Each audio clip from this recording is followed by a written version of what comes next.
کہ اس ولاگ کے اپلوڈ ہونے تک فیصل وافدہ کا کوئی شعلہ بیان قسم کا ریبٹل آ جائے. لیکن میرے خیال میں رانا ثناء اللہ نے جو کر دیا ہے نا، اور جو وہ اس وقت کر رہے ہیں، اس سے مجھے تو ایسا ہی لگتا ہے کہ دی ڈیمیج ہیز بن ڈن. لیکن ظاہر ہے کہ عمران خان کا ڈیل سے انکار نہ صرف حکومت بلکہ پاکستان تحریک انصاف کی قیادت اور اپوزیشن اتحاد کے لیے بھی اس وقت سر درد بنا ہوا ہے. جب تک عمران خان کا معاملہ طے نہیں ہوگا نا، اپوزیشن اتحاد کے لیے اپوزیشن کرنے کے راستے بھی نہیں کھل سکیں گے. اس لیے میرے ذرائع کے مطابق پاکستان تحریک انصاف اور اپوزیشن کی پارلیمنٹ میں موجودہ قیادت بھی عمران خان اور اسٹیبلشمنٹ کے درمیان معاملات کو طے کروانا چاہتی ہے، اور اس کے لیے وہ چاہتے ہیں کہ کوئی نہ کوئی درمیانہ راستہ تلاش کیا جائے. اور اس کی تصدیق سینٹ میں اپوزیشن لیڈر علامہ راجہ ناصر عباس کے بیان سے ہو جاتی ہے. اب علامہ راجہ ناصر عباس کہتے یہ ہیں کہ نون لیگ عمران خان سے معاملات ٹھیک کرے، وعدہ کرتا ہوں کہ حکومت گرانے نہیں دیں گے. ہم عمران خان کے علاج کا مطالبہ کر رہے ہیں. جیل میں عمران خان نے قرآن شریف کا ترجمہ اور تفسیر پڑھی ہے. عمران خان پر جعلی پرچے ہوئے ہیں، ان سے بہنوں کی ملاقات نہیں کروائی جا رہی. عمران خان کو ایک اور انجیکشن لگنا ہے، ان سے ملاقات کے لیے مشترکہ پارلیمانی کمیٹی تشکیل دی جائے. اب یہ حکومت کو ایک طرح سے مذاکرات کی دعوت ہی ہے نا، کہ اگر حکومت عمران خان سے معاملات طے کرے تو وہ بدلے میں عمران خان سے نظام کی حفاظت کی گارنٹی لینے کی کوشش کریں گے، یعنی علامہ راجہ ناصر عباس صاحب. لیکن مجھے تو یہ ناممکن دکھائی دیتا ہے کہ عمران خان اپنی سیاست کی قیمت پر اس قسم کی کسی بھی ڈیل کے لیے تیار ہوں گے. اس وقت لگتا یہ ہے کہ عمران خان کی بہنیں، اہلیہ اور فیملی ایک طرف ہے، اور پاکستان تحریک انصاف کی باقی قیادت اور جو اس وقت ان کے یہ اتحادی ہیں یہ دوسری طرف ہیں. اب دیکھیں نا کہ عمران خان کی بہنوں کے غیر لچکدار رویے اور اسٹیبلشمنٹ کی طرف کھل کر تنقید سے لگتا یہ ہے کہ وہ عمران خان کی ڈیل نہیں چاہتی ہیں. اچھا، اب ایک اور خبر یہ ہے کہ رمضان کے بعد علیمہ خان کی گرفتاری کی بھی تیاریاں ہیں، اور 26 نومبر کے احتجاج کے کیس میں عدالت نے علیمہ خان کے 14ویں مرتبہ ناقابل ضمانت وارنٹ گرفتاری جاری کر دیے ہیں، اور پچھلی ضمانتوں میں علیمہ خان کے دونوں گارنٹرز کے بھی ناقابل ضمانت وارنٹ گرفتاری جاری کر دیے ہیں. علیمہ خان نے حاضری سے استثناء کی درخواست کی، جسے عدالت نے مسترد کر دیا. اب علیمہ خان اس مقدمے میں مسلسل غیر حاضر ہیں، جس سے حکومت کے پاس علیمہ خان کو گرفتار کرنے کا موقع ہے. تو پھر اب دیکھتے ہیں کہ آگے ہوتا کیا ہے. اچھا، دوسری طرف پاکستان تحریک انصاف کے رہنماؤں کے بیانات سے لگتا یہ ہے کہ اس وقت وہ خود ہی اپنی اپوزیشن بھی کر رہے ہیں. علی امین گنڈاپور کے بیانات پر بہت بات ہو چکی ہے، اور شیر افضل مروت کے بیانات سے معلوم یہ ہوتا ہے کہ پاکستان تحریک انصاف کے تمام مسائل کی ذمہ دار وہ علیمہ خان ہیں. اب شیر افضل مروت نے آپ دیکھیں کہ یہاں تک کہہ دیا ہے کہ علیمہ خان کے مریم نواز سے بہت اچھے تعلقات ہیں، اور علیمہ خان نے مریم نواز سے مری میں خفیہ ملاقات کر کے اپنے بیٹوں کی رہائی کی درخواست بھی کی تھی، اور مریم نواز نے ان کے بیٹوں کی رہائی میں کردار ادا کیا تھا. شیر افضل مروت کے مطابق پنجاب حکومت نے علیمہ خان کے بیٹوں کی رہائی کی مخالفت نہیں کی اور ان کو جیل میں تمام سہولیات فراہم کی. شیر افضل مروت نے یہ بھی دعویٰ کیا ہے کہ علیمہ خان بیرسٹر گوہر کو ہٹا کر پاکستان تحریک انصاف کی سربراہ بننا چاہتی ہیں، لیکن اب بیرسٹر گوہر نے بھی وہ جو چپ کا روزہ رکھا ہوا تھا وہ توڑ دیا ہے، اور شیر افضل مروت کے تمام بیانات کی انہوں نے سختی سے تردید کی ہے، اور شیر افضل مروت کے بیانات کو بیرسٹر گوہر کی طرف سے مایوس کن قرار دیا گیا ہے. اچھا، بیرسٹر گوہر نے پھر اپنے بیان میں یہ کہا کہ انہیں شیر افضل مروت کی گفتگو سے مایوسی ہوئی، ان سے وعدہ لیا گیا تھا کہ وہ متنازع گفتگو نہیں کریں گے. یہ کوئی طریقہ نہیں ہے کہ ٹی وی پہ بیٹھ کر کسی بھی شخصیت پر اٹیک کیا جائے، کبھی کبھار جواب نہیں بھی دینا ہوتا. بیرسٹر گوہر نے کہا کہ علیمہ خانم نے مجھے کبھی چیئرمین شپ سے مستعفی ہونے کا پیغام نہیں بھیجا، انہوں نے کبھی ایسا تاثر نہیں دیا کہ وہ پارٹی چیئرپرسن بننے کی خواہش مند ہیں. ویسے بیرسٹر گوہر نے جو یہ بات کی ہے کہ کبھی کبھار جواب نہیں بھی دینا ہوتا، تو اس کی سیدھی وہ مذمت بھی کر سکتے تھے. تو جناب خیر، اس وقت پاکستان تحریک انصاف کے اندر کی صورتحال یہ ہے. اب آپ کو تو پھر ان حالات میں بڑے اچھے سے اندازہ ہو گیا ہوگا نا کہ پارٹی کسی قسم کی عوامی تحریک چلانے کے قابل کیوں نہیں رہی، عمران خان ابھی تک جیل میں کیوں ہیں، اور عدلیہ سے کسی قسم کا ریلیف کیوں نہیں مل رہا. اب کراچی کے بارے میں کہتے ہیں کہ کراچی میں گزشتہ 18 سالوں میں سب کچھ الٹا دکھائی دیتا ہے، اور اگر کراچی میں آپ نے سب کچھ سیدھا دیکھنا ہو نا تو آپ الٹا لٹک کر کراچی کو دیکھیں. تو بس پھر اسی قسم کی جو صورتحال ہے وہ اس وقت پاکستان تحریک انصاف کی سیکنڈ ٹیئر لیڈرشپ کی بھی ہو چکی ہے. خیر، آج 24 فروری ہے اور حکومت کی طرف سے بتایا گیا تھا کہ عمران خان کو آنکھ میں انجیکشن کی دوسری ڈوز 25 فروری کو دی جائے گی، لیکن اب یہ ڈوز گزشتہ رات دی جا چکی ہے اور 24 فروری کی رات عمران خان کو اچانک سخت سیکیورٹی میں پیمز ہاسپٹل لایا گیا اور ان کو انجیکشن کی دوسری ڈوز کامیابی کے ساتھ دے دی گئی۔ اچھا، اس سے پہلے حکومتی وزراء نے تصدیق کی تھی کہ عمران خان کو انجیکشن کی دوسری ڈوز ہاسپٹل میں ہی دی جائے گی، کیونکہ آنکھ میں انجیکشن ایک حساس ٹریٹمنٹ ہے اور اس مقصد کے لیے ماحول مخصوص طریقے سے اسٹرلائز کرنے کی ضرورت ہوتی ہے تاکہ ارد گرد دھول یا بیکٹیریا کی موجودگی آنکھ پر اثر انداز نہ ہو سکے۔ ظاہر ہے کہ پھر اس کے لیے ماہر ڈاکٹرز کی موجودگی بھی ضروری ہے اور اس لیے عمران خان کو ہاسپٹل لایا جانا ضروری تھا۔ اچھا، پھر پیمز کے ذرائع کے مطابق عمران خان کو آنکھوں کے علاج کے لیے پیمز منتقل کیا گیا۔ عمران خان کو اینٹی VEGF انجیکشن کی دوسری خوراک دے دی گئی ہے اور تیسری ڈوز 24 مارچ کو دی جائے گی۔ اب حکومتی رپورٹ کے مطابق تو عمران خان کی دائیں آنکھ بہتر ہو رہی ہے۔ آج رمضان کا پہلا منگل ہے اور آج عمران خان کی ملاقاتوں کا دن تھا اور ابھی تک جب میں یہ ولاگ ریکارڈ کر رہی ہوں تو خان صاحب سے کسی کو ملاقات کی اجازت نہیں دی گئی ہے اور عمران خان کے ذاتی معالجین کو بھی ابھی تک عمران خان تک رسائی نہیں دی گئی ہے، لہٰذا اس حوالے سے معاملہ پھر ایک مرتبہ عدلیہ کی طرف جا سکتا ہے اور کسی قسم کی لاپرواہی نہ صرف پاکستان بلکہ پوری دنیا میں ہجان پیدا کر سکتی ہے۔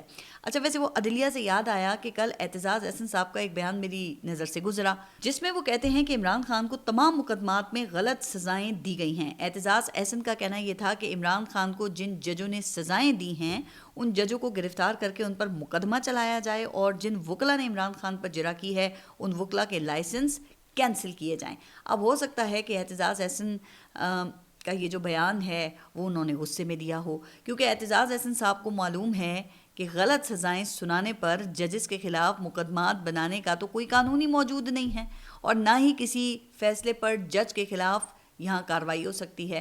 اچھا، اب یہ میرا بیان نہیں ہے، یہ بیان پاکستان کے سب سے سینئر ترین وکیل اور سیاستدان کا ہے۔ ایک پرانی کہاوت ہے کہ ایک استاد نے شاگرد سے کہا کہ اگر کبھی پورا شہر یہ کہنے لگے نا کہ گھڑی غلط چل رہی ہے تو صرف لوگوں کو خاموش کروانے سے وقت ٹھیک نہیں ہو جاتا، گھڑی پر ٹائم بھی دیکھنا ضروری ہے۔ تو اعتزاز احسن صاحب شاید یہ بات یاد دلانے کی کوشش کر رہے ہیں۔ اچھا، ایک لطیفہ ہے کہ 15 سال بعد مقدمہ جیتنے پر ایک جج نے مدعی کو بڑی مبارکباد دی۔ اب 15 سال مقدمہ لڑتے ہوئے وہ مدعی تو بوڑھا ہو چکا تھا۔ خوش ہو کر اس بوڑھے نے جج کو دعا دی کہ اللہ آپ کو ترقی دے اور آپ تھانے دار بن جائیں۔ اب جج صاحب اس بزرگ کی سادگی پر ہنسے اور اسے بتایا کہ ارے جج تھانے دار سے بڑا ہوتا ہے۔ بزرگ نے ماننے سے انکار کیا اور وہ بضد تھا کہ تھانے دار بڑا ہوتا ہے۔ تنگ آ کر جج نے پوچھ ہی لیا کہ بھائی وہ کیسے؟ تو بزرگ کا جواب تھا، جناب آپ کو کیس ختم کرنے میں پورے 15 سال لگے، میرا خرچہ بھی بہت زیادہ ہوا ہے، جبکہ تھانے دار نے شروع ہی میں کہا تھا کہ فقط 5,000 روپے دے دو، ابھی تمہارے حق میں فیصلہ لکھ دوں گا۔ اس حساب سے تو پھر تھانے دار ہی بڑا ہوتا ہے نا۔ تو میرے خیال سے اعتزاز احسن صاحب بھی ججوں کے لیے اسی قسم کی دعا کر رہے ہیں۔ اچھا، اب ایک خبر سیکیورٹی کے حوالے سے ہے اور وہ یہ کہ گزشتہ روز خیبر پختونخوا کے شہر کرک میں ایک عجیب اور افسوسناک واقعہ پیش آیا۔ دہشت گردوں نے FC کے قلعے پر ڈرون کوارڈ کاپٹرز پر دھماکہ خیز مواد لگا کر حملہ کیا جس سے چند FC اور پولیس اہلکار زخمی ہو گئے۔ DPO کرک سعود خان کے مطابق زخمی اہلکاروں کو ایمبولینسز کے ذریعے ہاسپٹل منتقل کرنے کا عمل جاری تھا۔ ایمبولینسز زخمیوں کو لے کر ہاسپٹل کی جانب رواں تھیں تو راستے میں گھات لگائے دہشت گردوں نے ایمبولینسز پر بھی حملہ کر دیا، فائرنگ کی اور ایمبولینسز کو زخمیوں سمیت آگ لگا دی، جس کے نتیجے میں FC اور پولیس اہلکار شہید ہوئے ہیں اور جن کی تعداد تقریباً 7 کے قریب ہے اب تک۔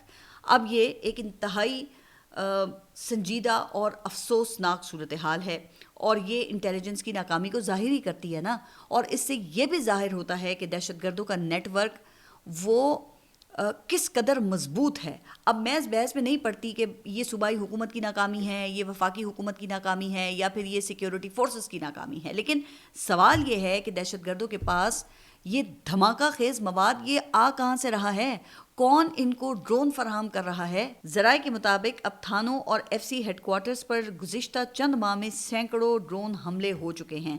پھر دہشت گرد وہ راستے میں گھات لگا کر بیٹھے ہوتے ہیں، انہیں معلوم ہوتا ہے کہ ایمبولینس کن کن راستوں سے گزرے گی اور ہمارے کئی قیمتی سیکیورٹی اہلکار پھر شہید کر دیے جاتے ہیں۔ کیا اس قسم کے معاملات میں راستوں کی کوئی سیکیورٹی کلیئرنس نہیں ہوتی؟ یہ تمام اہم سوالات ہیں اور ان تمام سوالات کا جواب تمام سٹیک ہولڈرز کو دینے کی ضرورت ہے. جہاں تک دہشت گردی کے خلاف یہ آپریشنز اور سرحد پار افغانستان میں کارروائیوں کی بات ہے تو پوری قوم اپنی فوج کے ساتھ اس میں شانہ بشانہ کھڑی ہے، لیکن ہمیں اپنے اندر کی کمزوریاں بھی تو درست کرنے کی ضرورت ہے نا.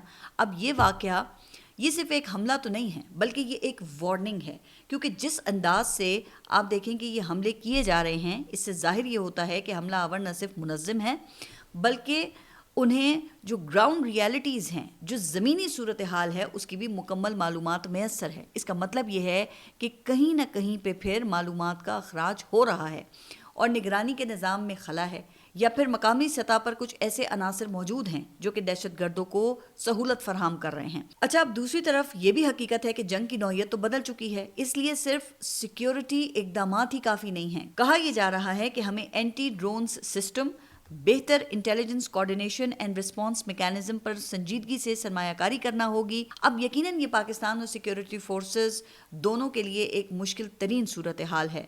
تو دعا یہ ہے کہ پاکستان سے دہشت گردی کا یہ جو مانسٹر ہے اس کا خاتمہ ہو اور پاکستان ایک مرتبہ پھر امن کا گہوارہ بن سکے. یہاں سے سیاسی تنازعات اور عدم استحکام کا خاتمہ ہو، ترقی کے سفر کا آغاز ہو. جناب، سننے میں تو یہ ویسے ناممکن سی بات لگتی ہے، لیکن رمضان کا مبارک مہینہ ہے اور قبولیت کے لمحات ہیں، تو یقیناً ہم سب کو دعا تو ضرور کرنی چاہیے اس پہ. اچھا، اب ایک خبر امریکہ سے ہے جہاں ڈونلڈ ٹرمپ کی مقبولیت وہ کم ترین سطح پر آ گئی ہے. آج ٹرمپ کو دوسری مرتبہ صدر منتخب ہوئے 400 دن مکمل ہو چکے ہیں.